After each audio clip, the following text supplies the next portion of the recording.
And now please welcome the 57th Governor of the great state of New York, Governor Kathy Hochul.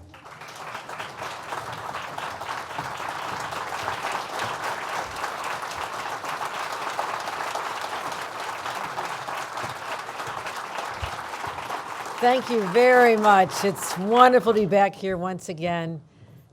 Interesting venue. There's a great story behind this. We'll get into that in a couple moments. But in a few minutes, you'll be hearing from someone who's been a longtime friend of mine, a champion of this region, who's been a fighter for our farmers and making sure that our small towns have all the resources they need. And that is my great friend, RSI member Donna Lopardo. Let's give her another round of applause. Newer on the scene is our new senator, Leah Webb. I want to thank her for, where are you, Leah? I can't see. The lights are very bright here.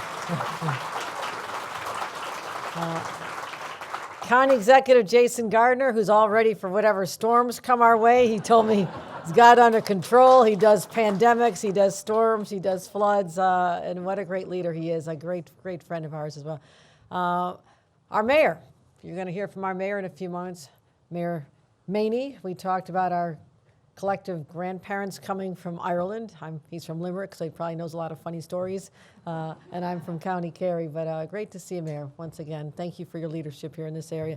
Martha Sauerbrey, a great friend of ours from Tioga County, the chair of the legislature, who sat down and worked on many issues together. Thank you. And also, we have the leader of Binghamton University, the one and only Harvey Stanger is here in the audience. Harvey.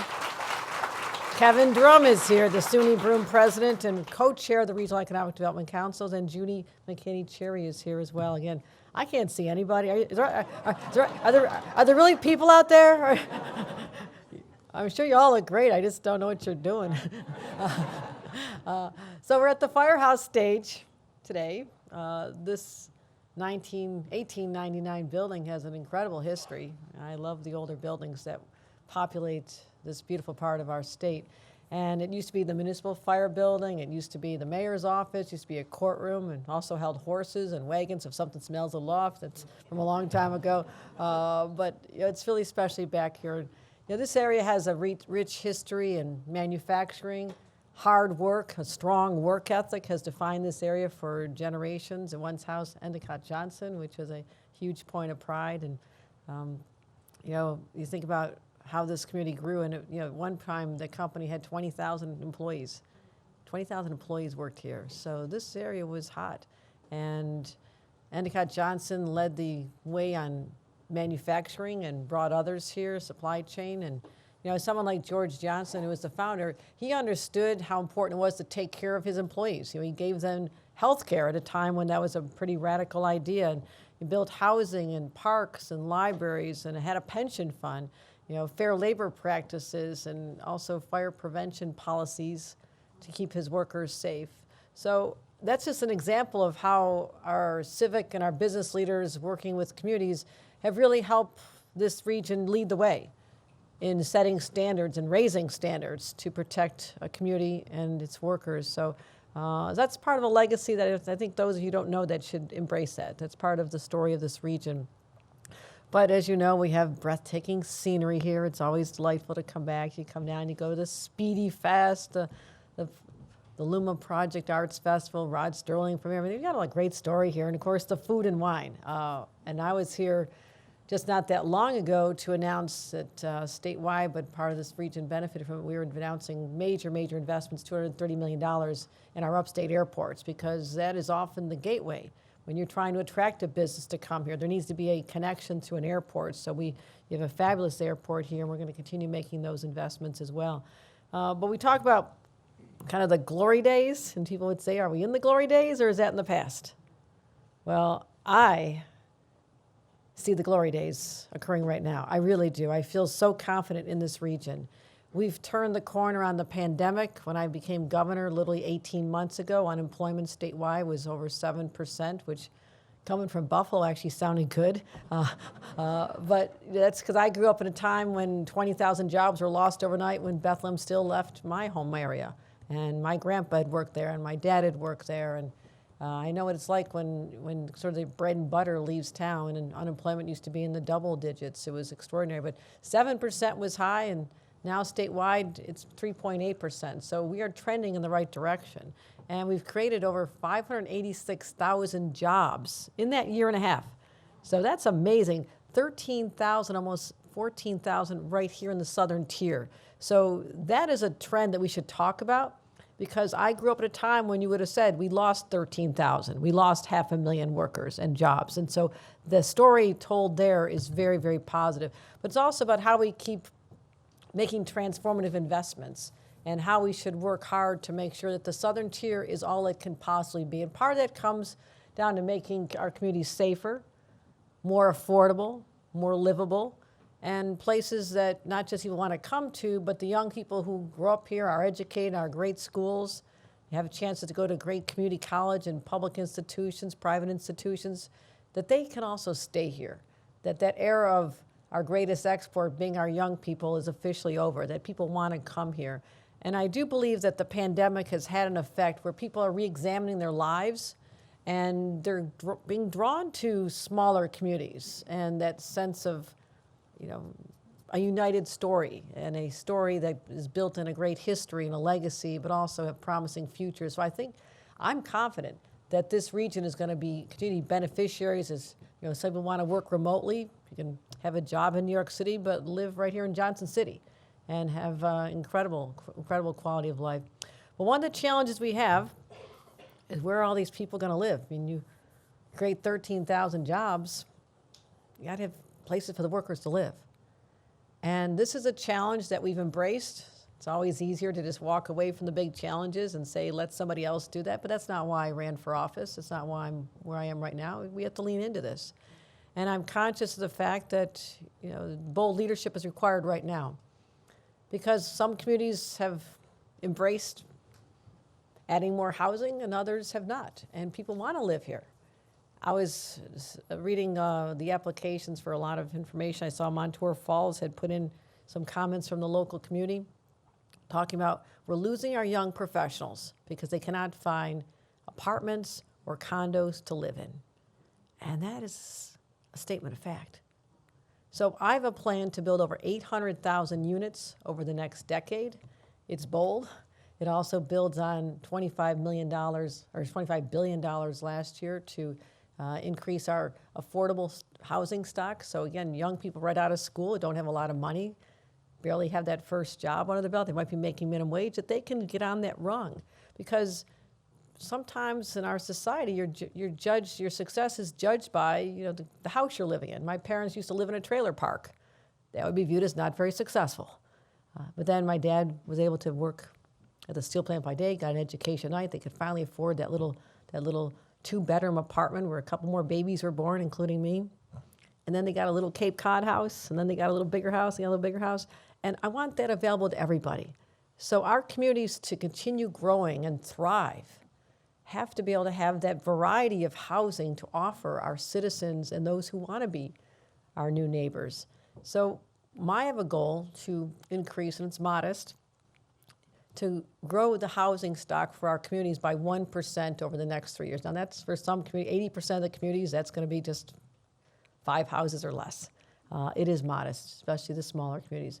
But if people kind of change their mindset around this and say, who are we building for? We're building for your kids. So someday, when you're as old as I am, you can have a grandbaby.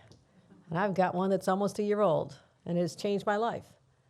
But how sad is it for those who have a baby that wants to be raised, the parents want that, but they can't afford that little starter house. They can't find an apartment. So that to me is a personal tragedy. So we also have to be forward thinking and say, we're building for our families, we're building for the employers who want to have people living here, a workforce that they can rely on. And I believe we can do that. It's not a one-size-fits-all approach. We're telling communities, asking communities to say, do whatever you want. If you've got an abandoned factory, you've got an old strip plaza, you've got an old mall, you've got warehouses, you've got empty lots. I mean, view those as places where people can gather and live and have an extraordinary life. And I think about our rents. The rents are going up. Rents are going up. They used to be so inexpensive to be able to live in our communities. Rents are going up. And our utilities are going up. And so we have to start putting money behind this. And that's why we're announcing that our Our budget includes money for the Neighborhood Rural Preservation Program. People don't see something when you don't leave the big cities. You don't see the existence of rural poverty. It is real. It is real. I've represented the most rural district, one of the most rural districts in Congress a decade ago, so I had a lot of firsthand experience with the challenges in healthcare and housing and individuals who just need help. So we're expanding our rural rental assistance programs to help these individuals, help with over 676 units here. But it's not just enough. It's not just enough. We got to build some housing, we got to provide rental assistance, but all of our communities have to be safe. And some communities are doing just fine. In our urban areas, we're seeing increases in gun violence. The flow of illegal guns coming into this state from other states, and right here, we are not that far from the Pennsylvania border, and they have different laws than we do. And I want to make sure that we're protecting our citizens from gun violence. So we're starting to see some results. The numbers of violent crimes are trending down statewide, but I'm also putting a lot of money behind this well to support our local law enforcement. They need more resources. They need to know we have their backs. And I'm putting $337 million to be part of a plan to reduce gun violence, and also, make sure that we have a real system of justice for people. Our court-appointed attorneys need a raise. We're going to be raising their salaries. We're going to be also supporting our district attorneys so they can do their works, and finding different ways that we can change the laws. And one of those, the bail laws. You've heard a lot of talk about this, and I want to change the system so people with low-level nonviolent crimes, a judge can look at the offense and say, we'll take a different standard. But when we're talking about violent crimes and serious offenders and repeat offenders, we have to give the judges more discretion, and that's what I'm working toward in my budget as well. So, again, these aren't easy challenges. I didn't come here to do easy. I don't know what easy is. But I need everybody's support as we work toward those objectives as well. So we have to make sure we have the resources to protect our community. We also want to make sure that we have people who are out there, our first responders have support as well, the first responders. And so I'm proud to announce $10 million to help improve the Fire Academy in Montour Falls. This is a place that people come. They deserve better. They deserve a state-of-the-art, climate-controlled facility. And this will also expand the training season. What that means is more people coming here, spending more money, supporting our local businesses. And so I think that's an important investment that we're going to be making this year as well. And also, you think about overall health. There's physical health, there's mental health. And for a long time, no one talked about mental health. No one talked about it. The stigma was there. It was just something you sort of swept under the rug if it affected you or your family members. And now we're saying no more, no more. We have to be able to support our citizens and give them the whole continuum of care, make sure we have enough psychiatric beds, make sure they have the therapies that could be helpful to get them on a positive path. And so I'm committed to fixing our state's mental health system, and we're going to be putting $1 billion behind this. $1 billion, first time anyone has taken this on. So the era of ignoring the needs of people with mental health challenges is officially over. And that's why I'm so excited about what we're going to be doing here. And again, this is an important part of rural and small town health as well, that there be services provided. It's often hard to attract professionals to our smaller communities. I know that. And that's why we have to lean into programs to get more doctors and nurses and therapists and professionals available all over, but also in our schools. In our schools, look at what's happened to our kids. I mean, you read the articles about teenage suicide among girls is just record-shattering. I mean, that's horrible, horrible. And kids have been hit so hard. The influences of social media, the isolation from being out of their norm during the couple of years of the pandemic, it really had a long-term psychological effect. And I'd rather deal with these kids today while they're still in school instead of relegating them to a lifetime of needing treatment. So part of our money is going to be going toward mental health services, but also, making sure that no one is left behind, that everybody who needs help, everyone who's seeking help can receive that help. So we're adding another $16 million for Southern Tier Addiction Services, recovery, treatment, prevention.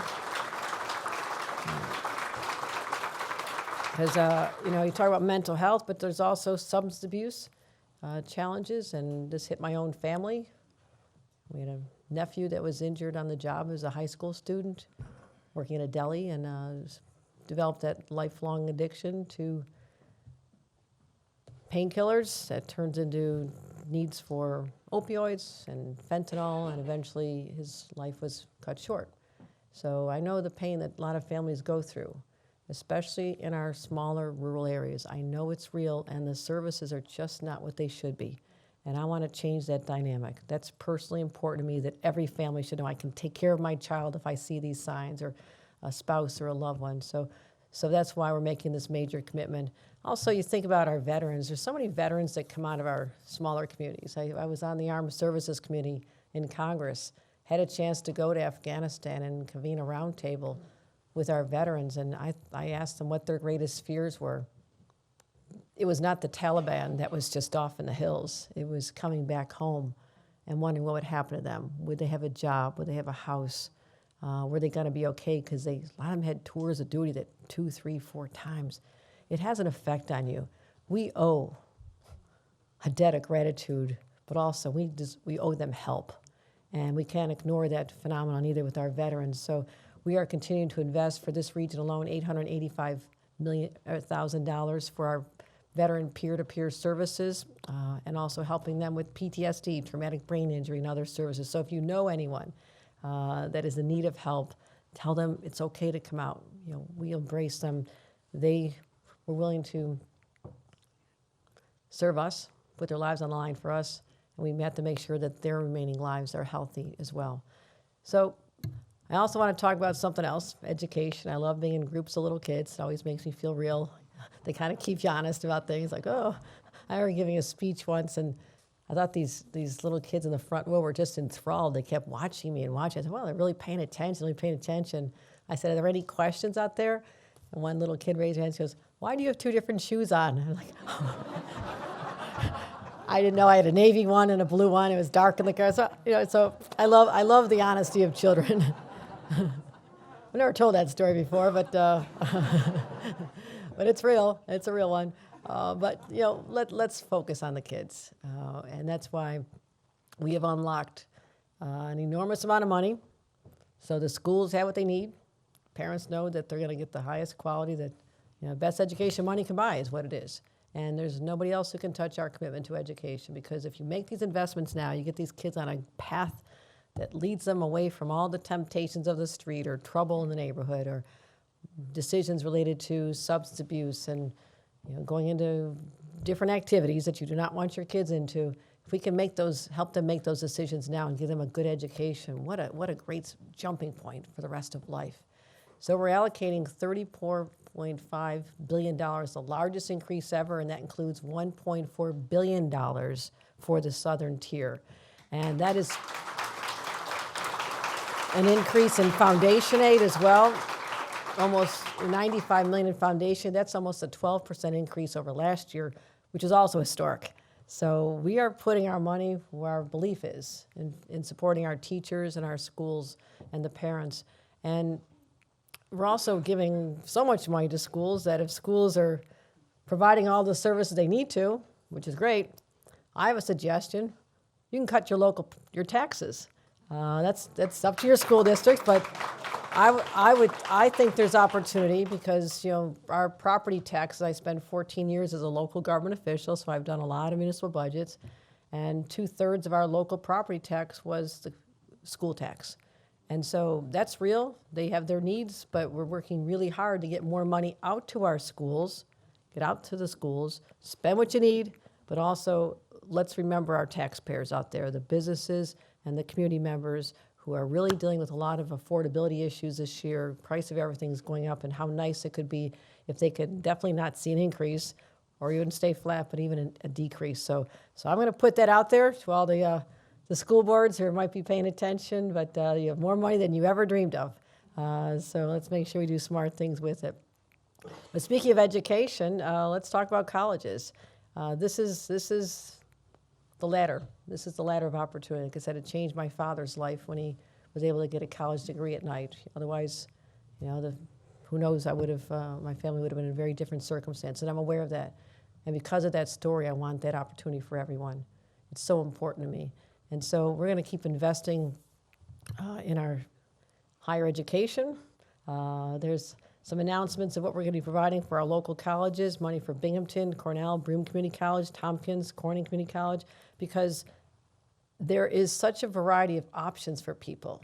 Whether you go get a certificate program at a community college and go right into a job that's waiting for you, you go to community college for a few years and build on that to go to a four-year institution or higher education beyond that, graduate programs. We have it all here. I mean, this region really punches above its weight in terms of your population and size. To have world-class institutions just within this region, it attracts bright professors and students. And so let's just see that as part of our narrative, our story of what makes this area so attractive. That's how I attract businesses to the state. That's how I talk to them. I say, you're never going to find a more educated workforce than we have here in New York. We have smart people, strong work ethic based in a legacy of manufacturing and people rolling up their sleeves and working hard. So I speak to businesses from out of state all the time, and we're starting to win that. We are making a difference, and it's all about filling the jobs of tomorrow and being nimble, because the world is changing so quickly. You know, to think that you now have to have, places like, learning semiconductor manufacturing. Well, that's a nice problem to have, because I know Texas wanted to have that problem, but we won Micron here. Micron, a $100 billion investment. $100 billion. I mean, that's extraordinary. I was with President Biden. We made that announcement. The next week, we went over and he announced $20 billion for IBM. It was like, I think IBM thought that was a lot of money, and all of a sudden, well, we got $100 billion here. So these are numbers that are mind-boggling. But 50,000 jobs coming to upstate New York and people living all over the place. I need people educated in every corner of this state, because I promised the CEO of Micron when he was literally looking at going to Texas instead of New York, I said, you cannot touch the caliber of our workers. I said, you will never get anybody better. And they believed me. And I said, we need engineers. We need people in manufacturing. I need so many programs being taught in our schools now, K through 12, all the way up to advanced degrees. I need to have the help of our community. So we're investing money. These are good problems to have now. And I've declared that New York State is now the semiconductor capital of the world. No one's challenged me so far, so let's just stick with that. But also, to set us apart. I mean, there's money coming out of the federal government. I thank Senator Schumer for his work to help get the CHIPS bill done out of Washington, which created incentives to bring the jobs back from Southeast Asia, from China, where they never should have been. It was invented here and always manufactured somewhere else. We're changing that trajectory. And that's why I'm starting a $45 million commitment to create an Office of Semiconductor Expansion, Management, and Integration, which fortunately, when you shorten it, says semi. What a coincidence. So that's something. When I was in Washington last weekend, I spoke to the Secretary of Commerce, Gina Raimondo, and they're making decisions on where they're going to position the nation's National Semiconductor Training Institute. And I'm making a strong pitch for New York. I think that's going to just continue to add to our gravitas. And I said, I'm putting $45 million behind this. She says, okay, that sounds really, really good. So that's the kind of investments we're making, and coordinating again with our local partners to make sure that the skills that these employers are looking for are being taught. And new technologies are nothing new to this region when you have Binghamton University in your midst. And I was very proud to announce $50 million investment to invest in the Hub for Technology Innovation, battery technology innovation. Who would have thought years ago? We all thought it was just... So Binghamton is doing an extraordinary job. Not only having Nobel Prize winners there who are the godfathers, the grandfathers, whatever we're calling it, of the lithium-ion battery. I brag about that all the time, just to hear anybody. It's good cocktail conversation. Do you know where the Nobel Prize winner's from? But that's a big deal.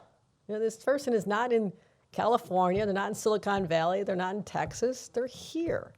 And the whole ecosystem that is developed around that is, in one sense, it's mind-boggling.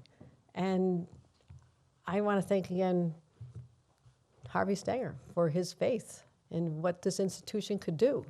and never gave up and just kept pushing and pushing and pushing. So that is money well spent, in my opinion. $50 million is well spent, again, to position us. This is a place, a birthplace of innovation, IBM, flight simulation, virtual reality, all happening right here. And so I'm excited about this. I think it's a chance to be proud, breathe new life into our communities, but also other things are going on at Binghamton University as well. I've been there so many times, and I'm really proud of it, really proud of the work that's being done there. I'm also proud of something that's not something you normally associate with Binghamton University, but you will now forevermore.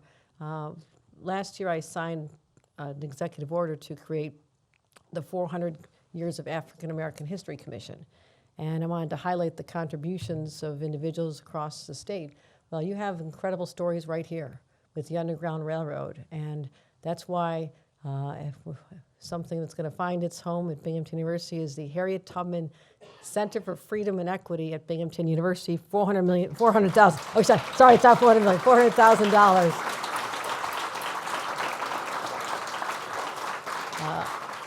This will be used to erect a statue of Harriet Tubman, have a downtown freedom trail. I've walked the downtown many, many times, and have the historic sites identified for tourists, and developing a public education program accompanying it. So I think that's going to be incredible. Again, part of the story of the area, tell the story, bring tourists to this area as well as a matter of local civic pride. So this is the brainchild of Dr. Ann Bailey, who's the director of Binghamton University's Harriet Tubman Center and a member of our African American History Commission. So I'm really proud that we're going to be able to make this happen. And I'll be back to see that statue. So let's get that done.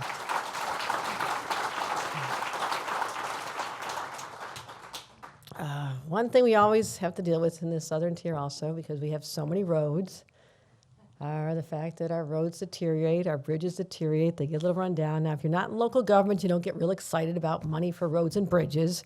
But again, I can never take off my local government hat, and I find this very exciting because infrastructure is about connecting people. You have to have good roads and bridges for communities to be connected.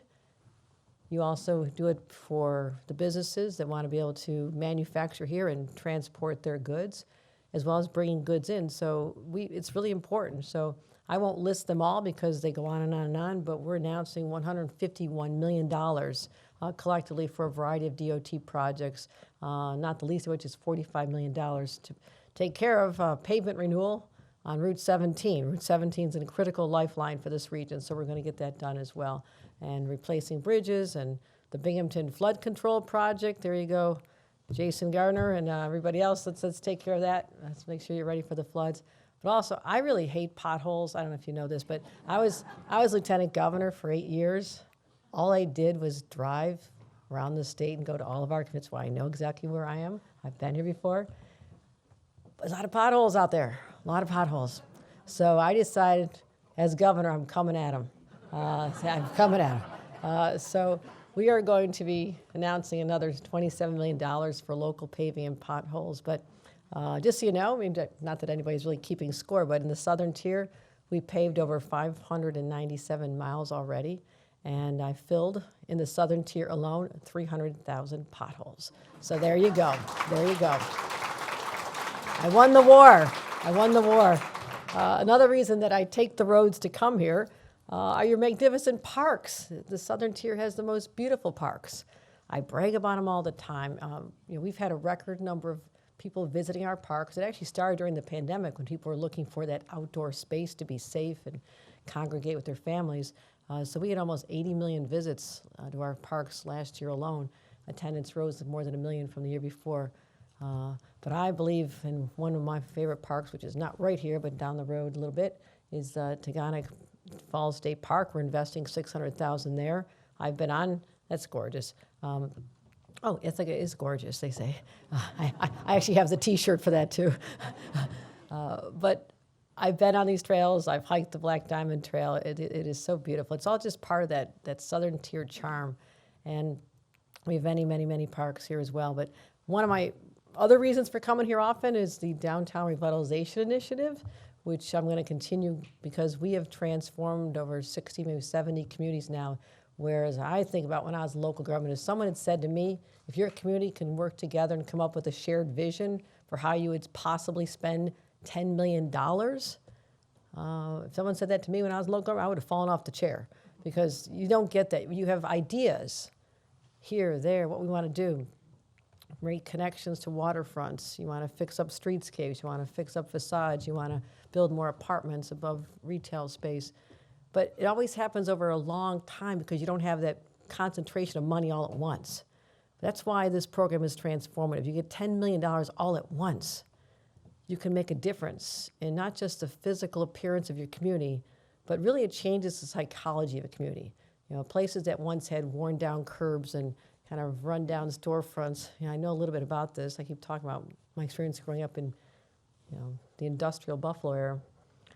Right during the peak of the recession decades ago, my mother decided she's going to start a flower shop. Now, every space in my downtown had going out of business signs.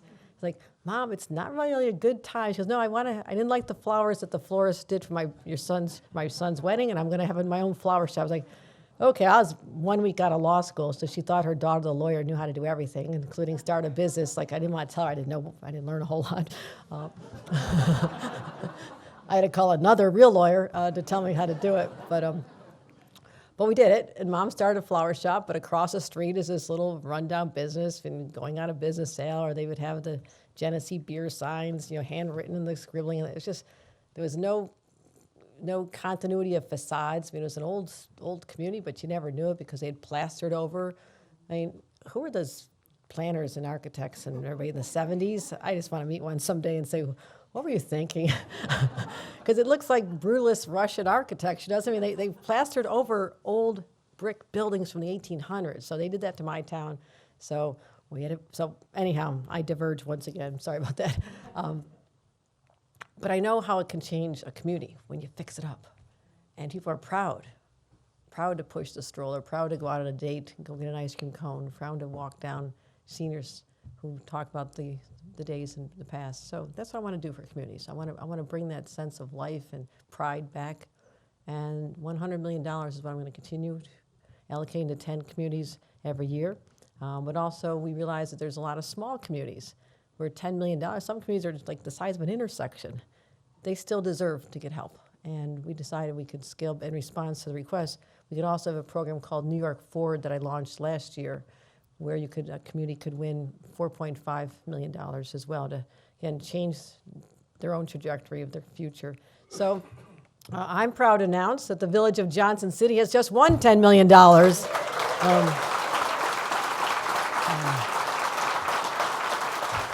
Mayor Maney. There you go.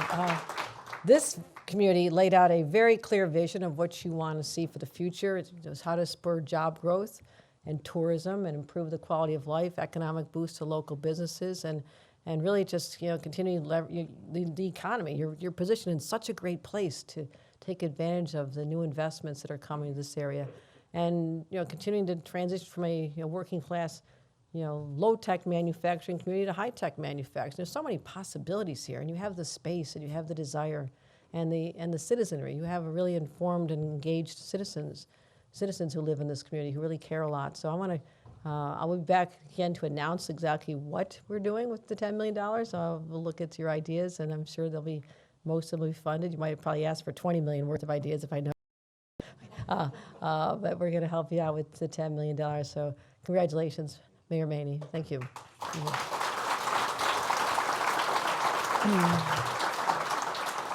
So let's talk about a couple of communities in the area that have won our New York Forward grant, the $4.5 million grant. And our next winner is the Village of Waverly.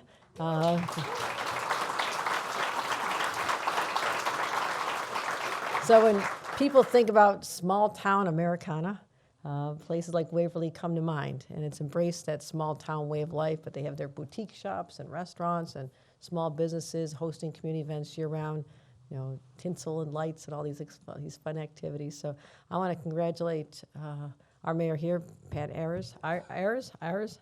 Where's our mayor? Mayor, tell me how to say that. Ayers, okay, because people mangle my name all the time. I just say it sounds like local, right? I come out of local government. Mayor Ayers, congratulations, and you have a wonderful community, and I know you have a lot of citizens who worked hard on this, and I want to congratulate them as well. So let's give another round of applause to the Village of Waverly.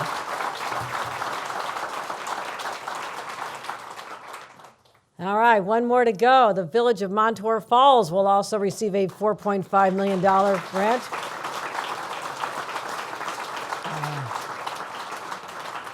This is a place that has natural beauty. I mean, how many places have a waterfall right there?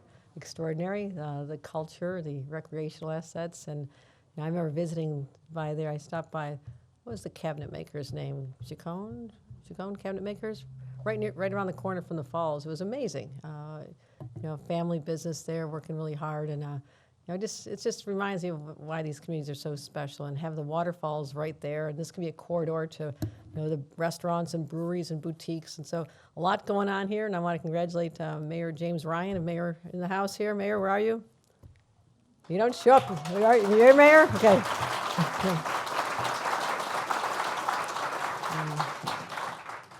So congratulations to our 3 recipients. You are all part of the New York story. You're all part of helping the residents that you are proud to represent, our elected officials that you're honored to represent. I feel it to be a privilege, and help them all achieve the New York dream. It's important to me. It's not just a slogan.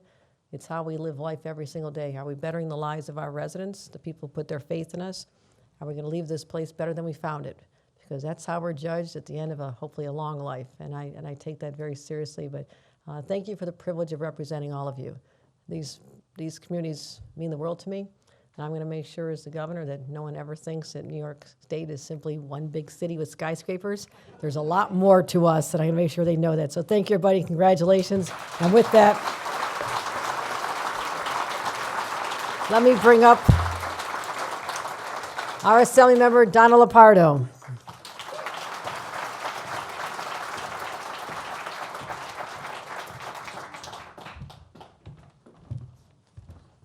Well, hi, everybody. Thank you very much, Governor, and thank you for bringing the short person podium with you. This is an ongoing joke in my life. I'm always, way too low. And thank you for making the effort to single out the Southern Tier in so many important ways for our infrastructure, for public safety, for health care. All of this is very, very meaningful to us. We've all worked very, very hard. I liked your expression that we're all punching above our weight. I do feel that way. I feel that this community has a lot of heart, a lot of soul, a lot of people who've been dedicated for a very, very long time to making sure this community comes back to life. We're very, very proud of the work that we have done and the relationships that we've built together among all of you. I am absolutely thrilled to pieces that Johnson City has been chosen as this year's awardee from the Southern Tier Regional Council for the DRI. Another round of applause for Mayor Maney, the team that put this together. This village is at a turning point, a truly important turning point. This could not have come at a better time. All of the pieces are lining up, and we have people in this room to thank. The hospital, UHS, Binghamton University, for your initiative for the Health Sciences Campus, the developers, Victory Building coming back to life. Who's not driving down the highway every day looking at that and wonder of seeing it coming back to life? We only dreamed of this moment, that this would happen. Century Sunrise, these developers stepped up. I also want to thank the new businesses that are taking a chance on downtown who have come as those pioneers, but thanking those businesses who've stuck it out all this time, who some of you are here in the room as well. Thank you to those businesses. I also want to thank Naima Krajan. Naima, here we are.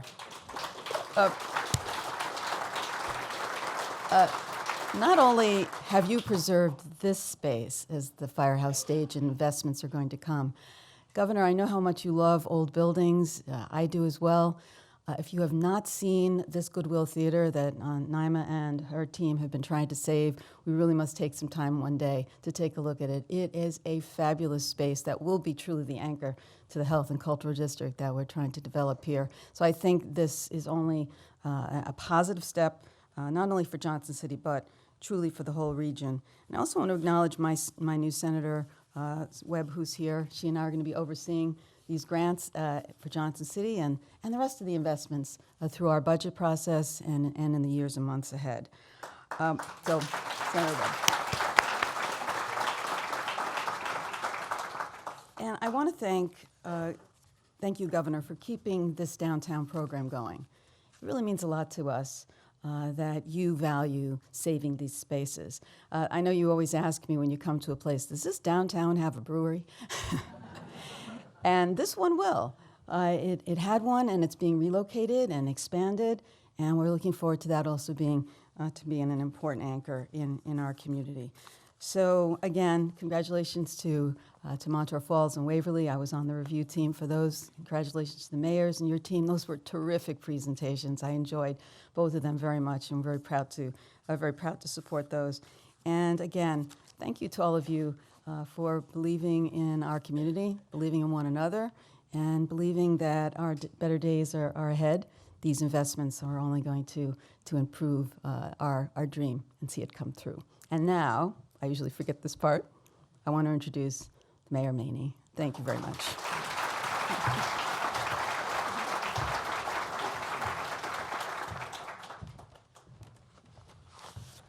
Good morning, everybody.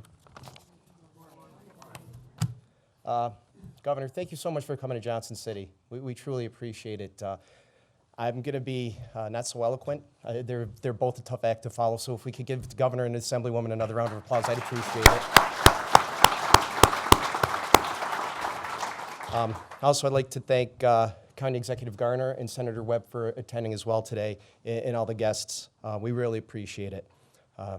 Governor Hochul, thank you so much for continuing to fund the DRI program.